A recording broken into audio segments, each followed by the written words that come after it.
Ako po ay si Hilario Mandre from Iloilo City. Nasa trucking industry po ako.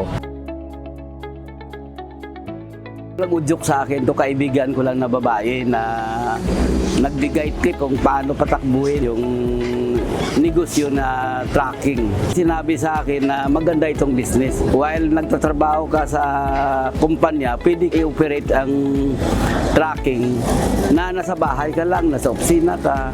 Kasi may sarili kang tauhan tulad ng driver, helper. Ang sa inyo na lang kung paano mo patakbuhin yung negosyo. Nag-umpisa ako actually 1996 pa. Hanggang sa ngayon, dumaan ang mga mabigat na problema, pandemic, nakatayo pa rin. Number one, nag-motivate sa akin, siyempre pamilya. May anak kang pinaaral, future sa mga anak mo. Siyempre, inspirasyon mo yung asawa. Siya nagbigay inspirasyon. Paano patakbuhin, paano i-manage sa negosyo hanggang sa ngayon. Nakita ko lang noon sa newspaper. Wala pa mga internet. Sinubukan kong tawagan, sinubukan kong tingnan, nag-observe kung paano mag-inspeksyon, paano sumali sa auksyon, hanggang mayroon nagturo sa akin kung paano i-check yung makina ng truck na ayos pa, maganda pa, serviceable pa. Yun ang sinundan ko hanggang sa ngayon. 6 na tractor head, 2 close van fighter, 2 close van na elf.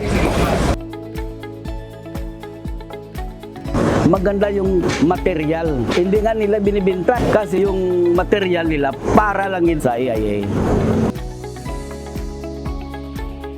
Yung quality ng makina, quality ng katawan ng truck, saka yung mga pintura sa loob at sa labas. Best quality ang AIA.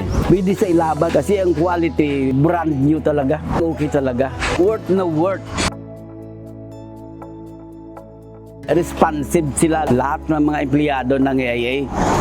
Mula doon sa field hanggang sa opisina. Tawag ka sa telepono, maganda sila sumagot. Yung quality ng serbisyo, iba sa ibang auction company. Iba talaga sila. Kaya nga pabalik-balik ako dito sa AIA. Sa maraming taon na.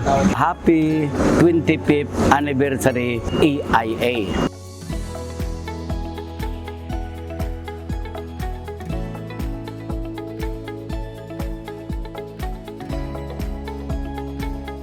Sa AIA, ako, ikaw, aasinso.